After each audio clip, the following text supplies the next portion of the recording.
नमस्ते दोस्तों। हम में से बहुत सारे ऐसे लोग हैं जो पीएफ या ईएसआईसी रजिस्ट्रेशन ले लेते हैं, चाहे वो टेंडर के लिए हो या फिर कोई कंपनी स्टार्ट कर रहे हैं तब। और इसके बाद में वो लोग जो गवर्नमेंट के रूल्स के अकॉर्डिंग कंप्लायंस करने होते हैं वो कंप्लीट नहीं करते, तो उनको पता नहीं है कि ये केस में भी आपको पेनल्टी लगती है।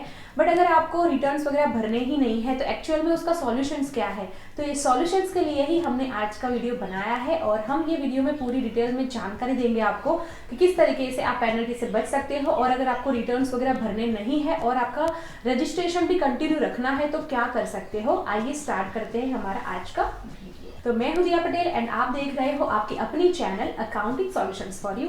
यहाँ पे हम देते हैं एम्प्लॉय एंड एम्प्लॉयर से जुड़े हुए हर एक सवाल का जवाब। अगर आप हमारे चैनल में नए हो तो जरूर से चैनल को सब्सक्राइब कर लेना और टेलीग्राम ग्रुप भी ज्वाइन कर लेना जो है टू दिया पटेल। आइए स्टार्ट करते हैं।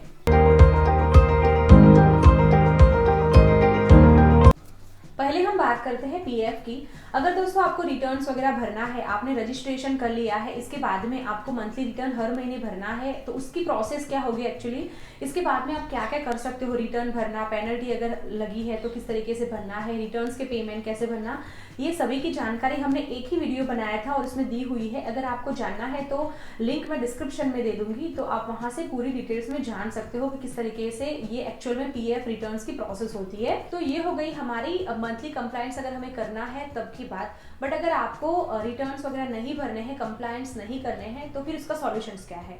तो यहाँ पे आपको दो तरीके के सॉल्यूशंस मिलेंगे दोस्तों। अगर आपको ऐसा लगता है कि ये जो पीएफ या ईएसआईसी रिटर्न है वो आपको फ्यूचर में लगने वाला नहीं है, तो आप उसको कैंसिल कर सकते हो। कैंसिल की प्रोसेस क्या है और डॉक्यूमेंट्स कौन से लगेंगे वो हम बाद में देखेंगे। और एक दूसरा ऑप्शन है वो है नीड रिटर्न। अगर दोस्तों आपको ऐसा लगता है कि मेरा जो रजिस्ट्रेशन है वो मुझे फ्यूचर में कहीं ना कहीं कभी ना कभी लगने वाला है, तो यहाँ पे आप नीड रिटर्न भर सकते हो, जिसकी फीस रहती है वो 75 रुपीज ही नॉमिनल चार्जेस है जो हमें गवर्नमेंट को पे करने होते हैं। और ये आप खुद कर सकते हो, ना ही तो आपको कोई कंसल्टेंट के पास जाने की जरूरत, ना ही तो आपको सीए के पास जाने की, आप खुद कर सकते हो, जिसका मैंने वीडियो ऑलरेडी बनाया हुआ है, जिसके लिंक मैं डिस्क्रिप्शन में दे दूंगी। खुद से ही आप ये रिटर्न भर सकते हो ताकि आपको पेनल्टी भी नहीं लगेगी और आपका जो भी रजिस्ट्रेशन है वो आपका कंटिन्यू भी रहेगा और फ्यूचर में भी काम आएगा। दोस्तों ये बात हो गई हमारी पीएफ के रिटर्न्स की। अभी हम बात करते हैं ईएसआईसी के रिटर्न्स की। यहाँ पे भी आपको दो ऑप्शन मिलेंगे। अगर आपको लगता है कि ये रजिस्ट्रेशन मुझे फ्यूचर में नहीं लगने वाला है तो आप कैंसिल कर सकते हो। कैंसिल की प्रोसेस क्या है और डॉक्यूमेंट्स कौन से लगेंगे वो हम बाद में देखते हैं। दूसरा ऑप्शन है वो है नीड रिटर्न का। बट नीड रिटर्न में आपको यहाँ पे एक चीज ध्यान रखनी है। अगर दोस्तों आपने रजिस्ट्रेशन ले लिया है और बाद में कभी भी आपने कोई कंप्लायंस नहीं किया है या फिर कोई भी एम्प्लॉय को ऐड नहीं किया है, जैसे हम पीएफ में यूएएन जनरेट करते हैं वैसे ही ईएसआईसी में हमें आईपी को जनरेट करना पड़ता है, हमारे एम्प्लॉय को ऐड करना होता है। तो अगर आपने कभी भी एम्प्लॉय को ऐड नहीं किया है तो आपको फिर नीड रिटर्न भरने की जरूरत नहीं है। बट आपने एम्प्लॉय को जनरेट किया है, एम्प्लॉय को ऐड किया है, तो यहाँ पे आपको नीड रिटर्न भरना पड़ता है। और नीड रिटर्न भी फ्री में ही होता है, आपको कोई भी चार्जेस पे करने नहीं है, बट आपको नीड रिटर्न कंपलसरी भरना है और वो भी 15 से पहले। ड्यू डेट पीएफ और ईएसआईसी की सेम ही रहती है, जो है 15th ऑफ एवरी मंथ आपको नीड रिटर्न भरना है, या फिर अगर आप मंथली रिटर्न्स वगैरह भी भरते हो तब भी आपको 15 से पहले भर देना है। फॉर एग्जाम्पल मान लो अभी चल रहा है फरवरी, तो हम लोगों को 15 से पहले जनवरी का पे कर देना है, नीड रिटर्न हो या फिर मंथली रिटर्न हो। तो ये चीज आपको ध्यान रखनी है। और टाइम टू टाइम अगर आपको लगता है कि हमें ये मेरा रजिस्ट्रेशन है वो कंटिन्यू रखना है तो आप नीड रिटर्न भी भर सकते हो। अभी हम देखते हैं कि अगर हम लोगों को पीएफ या ईएसआईसी रजिस्ट्रेशन कैंसिल करना है तो उसकी प्रोसेस क्या होगी और डॉक्यूमेंट्स कौन से लगेंगे। अभी सरेंडर या फिर क्लोजर ऑफ पीएफ और ईएसआईसी अकाउंट के लिए आपको ये सभी डॉक्यूमेंट्स लगने वाले हैं। तो पहले आपको देना है क्लोजर ऑफ बैंक अकाउंट, आपका करंट अकाउंट होगा उसका क्लोजर देना है।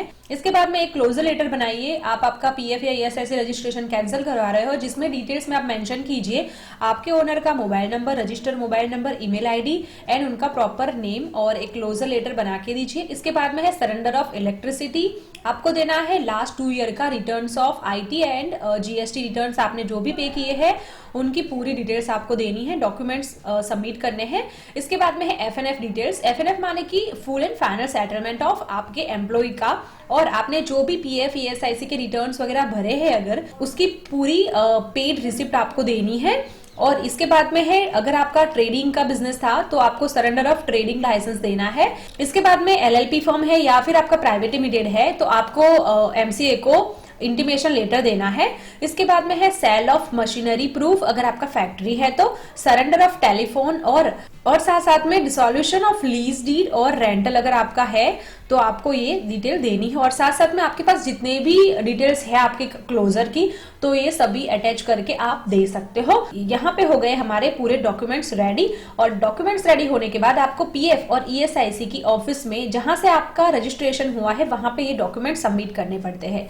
जैसे आप डॉक्यूमेंट सबमिट करते हो तो जो रीजनल ऑफिस है, कमिश्नर है, वो पूरे आपके डॉक्यूमेंट्स वेरीफाई करेंगे, इंस्पेक्शन होगा एंड देन आपका रजिस्ट्रेशन कैंसिल होगा। आपको सभी डिटेल्स ईमेल पे आती रहेगी कि क्या क्या उसका स्टेटस है। तो इस तरीके से आपको ये प्रोसेस करना है और विद इन वीक या 15 डेज में आपका रजिस्ट्रेशन जो है वो कैंसिल हो जाएगा, या कुछ भी अपडेट होगा या फिर उनको कुछ डॉक्यूमेंट्स लगेंगे तो वो आपको सभी डिटेल्स मेल पे प्रोवाइड करते हैं और आप उनसे भी फॉलो अप कर सकते हो ऑफिस में। तो इस तरीके से आपको ये डॉक्यूमेंट्स रेडी करनी है और कैंसिलेशन की प्रोसेस करनी है दोस्तों। इस तरीके से दोस्तों आपको ध्यान रखना है, अगर आपने रजिस्ट्रेशन कर लिए है तो आपको पता होना चाहिए कि कौन से कंप्लायंस हमें कंप्लीट करने पड़ेंगे अगर हम ये रजिस्ट्रेशन लेते हैं तभी। अगर आपको कुछ भी क्वेरी रहती है तो आप हमें कमेंट कर सकते हो। और साथ साथ में दोस्तों अगर आपको हमारा वीडियो अच्छा लगा हो, कहीं पे भी हेल्प हुई हो तो वीडियो को लाइक जरूर करना और एटलीस्ट कमेंट करके जरूर बताना कि आपको हमारा वीडियो कैसा लगा। दोस्तों मिलते हैं हमारे नए वीडियो में कुछ नई अपडेट्स के साथ, तब तक के लिए बाय, धन्यवाद।